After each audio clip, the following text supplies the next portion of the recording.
Hello ছোট্ট সোনামণিরা, আজকে আমরা শিখব বিভিন্ন সামুদ্রিক প্রাণীর নাম। চলো তাহলে শুরু করি। বন্ধুরা দেখো, এইটা হলো নীল তিমি। নীল তিমিকে ইংলিশে বলে ব্লু হোয়েল। এটি পৃথিবীর সবচেয়ে বড় প্রাণী। এইটা হলো হাঙ্গর। হাঙ্গরকে ইংলিশে বলে শার্ক। সাগরের নিচে এরা খুব সাঁতার কাটতে পারে। এইটা হলো ডলফিন। ডলফিনকে ইংলিশে বলে ডলফিন। ডলফিন খুব বুদ্ধিমান এবং মানুষের বন্ধু হয়। এইটা হলো অক্টোপাস। অক্টোপাসকে ইংলিশে বলে অক্টোপাস। এর 8টি পা আছে যা দিয়ে খাবার ধরে। এইটা হলো সামুদ্রিক কচ্ছপ। সামুদ্রিক কচ্ছপকে ইংলিশে বলে সি টার্টল। এরা পানির নিচে অনেক দূর পর্যন্ত ভ্রমণ করতে পারে। এইটা হলো তারা মাছ।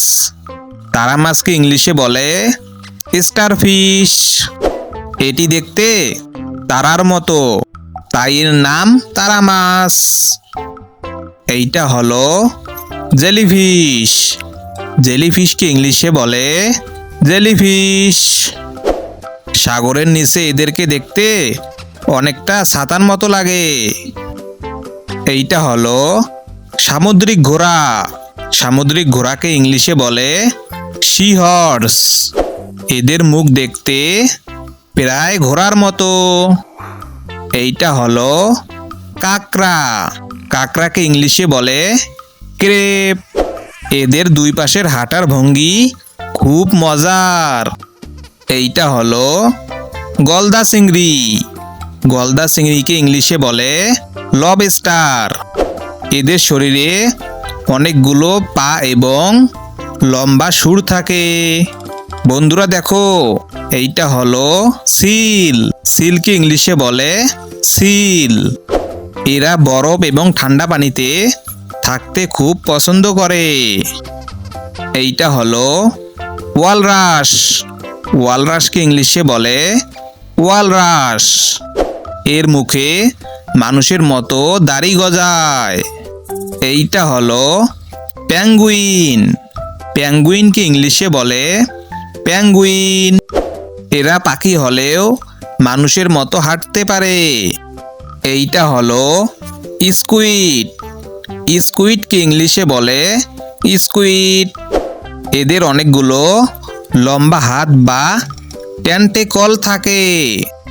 দেখো, এটা হলো শাপলা পাতা মাছ। শাপলা পাতা মাছকে ইংলিশে বলে রে ফিশ। এদের শরীর একদম চ্যাপ্টা আর লেজটি লম্বা। এইটা হলো তিমি হাঙ্গর। তিমি হাঙ্গরকে ইংলিশে বলে হোয়েল শার্ক। এটি বড় হলেও খুব শান্ত স্বভাবের মাছ। এইটা হলো নিমো মাছ। নিমো মাছকে ইংলিশে বলে ক্লাউন ফিশ। এর শরীর রঙিন, তাই এর আরেক নাম নিমো মাছ। এইটা হলো তলোয়ার মাছ। তলোয়ার মাছকে ইংলিশে বলে শর্ট ফিশ। এর মুখটি একদম ধারালো তলোয়ারের মতো।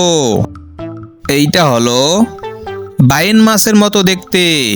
এটাকে ইংলিশে বলে ইল। এটি দেখতে অনেকটা সাপের মতো লম্বা। এইটা হলো প্রবাল। প্রাবালকে ইংলিশে বলে কোরাল। এরা সাগরের নিচে ছোট পাহাড়ের মতো থাকে।